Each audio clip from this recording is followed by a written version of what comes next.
Growing up, I was always told that video games would rot my brain, that they were a waste of time, that I should be more focused on getting good grades, that I would never get ahead in life being glued to a TV screen. I still did what every other kid did. I went outside until the streetlights came on. I caught crayfish by the river. I explored the woods and played around with sticks.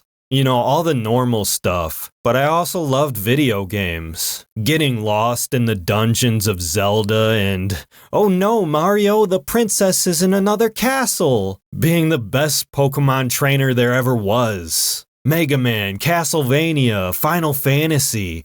In an instant, I could be transported to another world wildly different from my own. I didn't want to get ahead in life. I wanted to get away from life. In the late 2000s, I was really struggling to adjust with being an adult. My parents, they kicked me out of the house as soon as I graduated. I didn't even attend the graduation. I was just there to pick up my diploma and leave. What a waste, I thought. All those years just to learn about what? Common sense?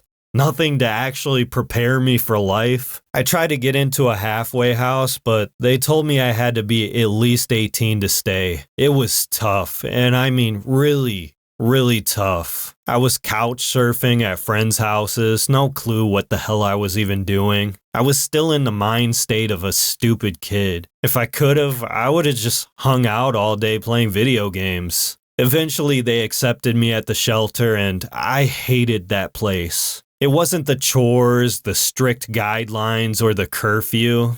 It was the people. The people there, they just sucked. I started working at this warehouse about a 15-minute bike ride up the road. I ended up falling into this routine of going to work and pulling these insane hours, then coming back to the shelter late, hungry, and pissed off. Always wondering why? Why me? Typical victim mentality of a dumb kid. I couldn't evaluate my situation. I couldn't take responsibility of my own life. I really missed my Game Boy Advance at the time, and I ended up downloading this GBA emulator on my phone.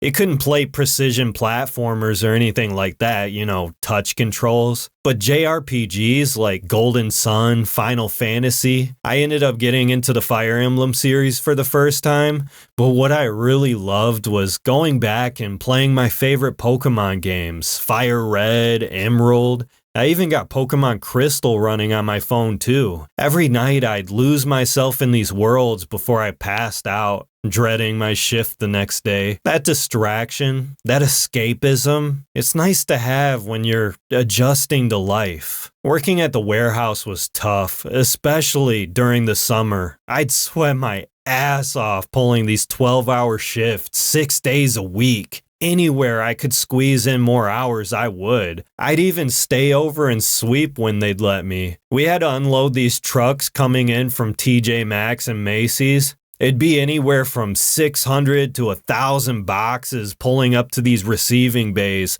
mostly clothes and knickknacks and shampoo bottles, but sometimes whole tables and entire fridges. My back would be killing me after work. And you had to be fast too, but I didn't really mind all too much. I enjoyed working up a sweat. It kept me distracted. I feel like the easier jobs, you're in your own head a lot, thinking about your goals, your plans, all the little what ifs. Whether or not you're even going to wake up the next morning, or just maybe you magically wake up one day and you're in your 50s wondering where all the years went. Because that's what you're doing. You're trading your time on this earth, your one life, to do some repetitive bullshit task over and over again. And for what? A roof? Air conditioning? The bare essentials? I remember watching those old TV shows like King of Queens, The Simpsons, King of the Hill, Family Guy. That's a pretty old show now. And I remember thinking, man, Peter Griffin works in a damn toy factory and he can afford a house, a wife, and 3 kids, a car, and all this shit. Meanwhile, I break my back just to be able to eat the next day. This is what I mean by being in your own head. Luckily, they let us use headphones at work as long as only one earbud was in. Those jobs that require you to keep your phone in a locker, man, fuck those jobs. But yeah, I didn't mind working in the warehouse. It's not like I really had a choice anyways. I was homeless. I was just there to collect a check. I'd go back to the shelter every night, boot up Pokemon, and just grind the Elite Four. That distraction, that escapism, it's nice to have when all you ever do is think about survival. Some people, like I said in the beginning, they look at video games as a waste of time.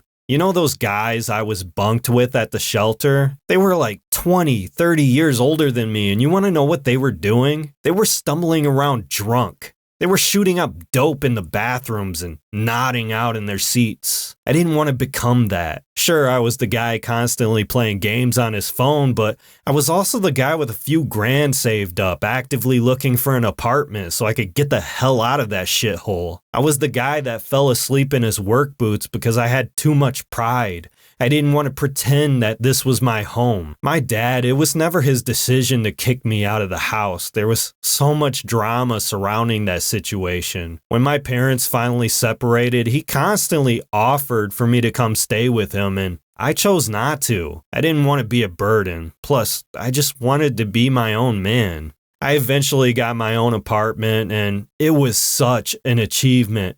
My first night there, I stood on the balcony looking down at the parking lot, and I'm not gonna lie, I cried. It felt like it was so hard to make that happen. I had so much bottled up, it just all came out that night. It was empty. I had no furniture, no bed. I slept on the floor for a while. I still had nothing. But for me, it was a huge milestone. I had a place of my own now. I didn't have to share it with a bunch of 50-year-old crackhead drunks. It was my oasis. I had some money left over, so I ended up buying an old PSP for like $60. It even came with a copy of Daxter and Prince of Persia Revelations. Man, it was so nice to actually play a game with physical controls. And that Daxter game was just so damn fun. But just like my entire life, it's always 1 step forward and 2 steps back. In this case, 2 massive steps back. One day, I get a call from my dad and he says, "You need to come see me. I'm at the hospital." I ask him what's wrong and he says, "Just get your ass over here. We need to talk." All right, just let me get dressed. I'm on my way. Before we hang up, he says, "Son, I love you." "I love you too, Dad. I'm coming right now." It was strange to me. My dad, he never acts like that on the phone. What the hell is really going on? It kind of gave me anxiety. So I'm at the hospital and he sits me down and he tells me, "I'm dying." What? You always say that shit, Dad. You're not drinking again, are you? "No, I'm serious. I'm fucking dying. It's cancer. They found it in my brain. I only have 6 months to live. I never wanted to escape so badly in my life. Losing someone close to you is never easy, and nothing pisses you off more than when someone tells you everything's going to be okay." I fucking hated it when people said that shit to me. For the next couple of weeks, I lived at the hospital. I'd bring my PSP with me and I'd play it all night while he slept. And that distraction, that escapism, it's nice to have when you're constantly thinking about death. It wasn't 6 months. It was barely even a few months. They moved him over to hospice and everything just went downhill from there. One day my aunt, she calls me and it was around Christmas time and she's crying saying, "You need to get over here right now." Soon as I walk in, my whole family's gathered around and my dad, he's got a tube down his throat. He's in a coma. And I sat there and I held his hand, tears just running down my face. I don't know if he heard me talking to him. I really hope he did. My dad, he didn't believe in God. And to be honest, I don't know if I do. At least not a Christian God. Maybe we live in a simulation and God's just some jackass in his basement and we're all just a great big game of Sims. Some ironic shit like that. What sucks is I never got to say goodbye. Or at least I never got confirmation that he heard me say goodbye. But I guess it really doesn't matter. We all kind of just die alone inside our own heads in the end. And you know what made everything worse? His last words were,